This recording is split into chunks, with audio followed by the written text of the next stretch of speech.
Help! Wide beam adrift. Well, at first I thought it maybe had a deep draft and he just couldn't pull it into the sides. And I thought, if that's the case, why is it so far out? Come along in this video and we'll investigate together. I think I've said this before, I don't like the wide canals. I don't like them simply by the fact that wide beams are on them, and I don't like wide beam boats. I just don't like them. I think the canals, particularly like the Coventry Canal, the Ashby Canal, although that is wide, it isn't on the Coventry, so you can get down it on a narrowboat only, or whatever size below that, but no wide beams. Horrible. But that's me, that's my preference. I don't like them. I wouldn't own one. I don't think it's boating.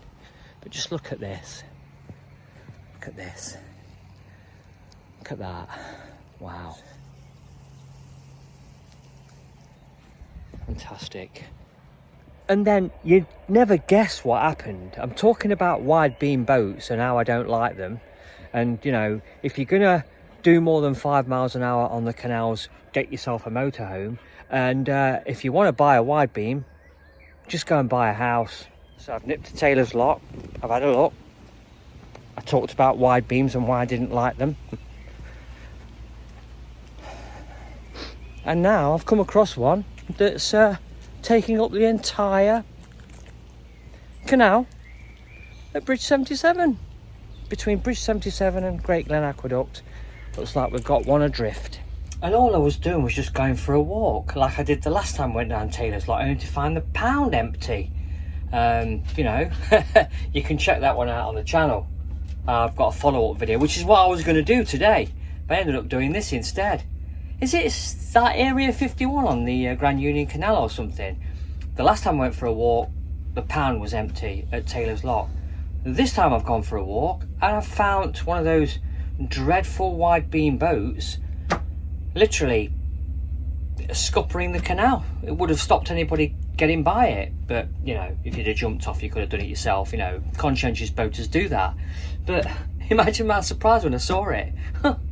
It's come adrift a little bit from its mooring, so it might be worth just nipping down just to see if the owner's on board and pulling it over for them, because other boats can't get past that. Okay then, let's go down there and help the guy out. Not good. Not good at all. That rope slackened at the front suggests that it's either come loose from boats going by it, not at tick over speed as you'd expect. Sometimes boats don't go at tick over and they pull the mooring pins out and can cause some serious hassle, because if that boat was on the other side now, the owners of that probably wouldn't be able to pull it in. Yeah, looks like the owner's not on it.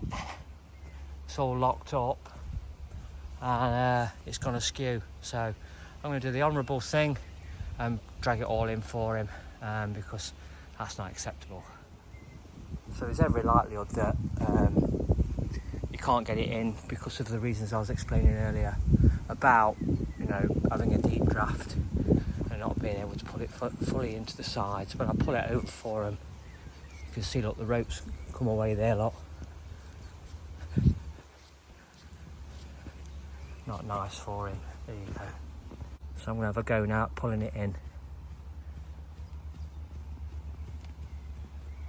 There she comes, look.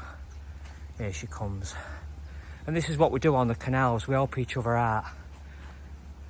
Obviously, the guy's obviously not in, or whoever owns it. But I'm just doing him a solid by pulling it over for him and re-establishing his gangplank. So that's what I'm talking about. I've pulled his mooring planking for him, or her, or whoever. And I've pulled it in at the front, put a proper knot in for him, tied it off and made it safe for other boats to come by and navigate safely.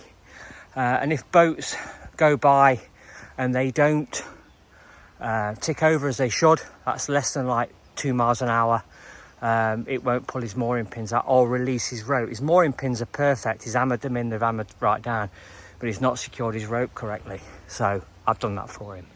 So I don't behave any differently on the canals as I would on the railway infrastructure where I work. There it is, it's what we do. We look out for each other, we definitely do. So there you go. And the railways were based off the canals, and why wouldn't I do any different down here? Right, let's go home now, because I've got a boat to move. And I'm moving it to the Ashby Canal, my second home. And that's it, that's the end of the video. Thanks for watching, and what can I say, another exciting day at work and on the canals. Another good deed done, and another video in the books. Thanks very much for watching. I'll see you all again in the next video. Hey, if you like what I'm doing here, please consider subscribing to my channel. And if you did this with your favourite boating channel too, I'm sure that they would appreciate it just as much as I do. And if you were to hit that bell for notifications, hit the like button, or maybe even subscribe, it really will help my channel grow.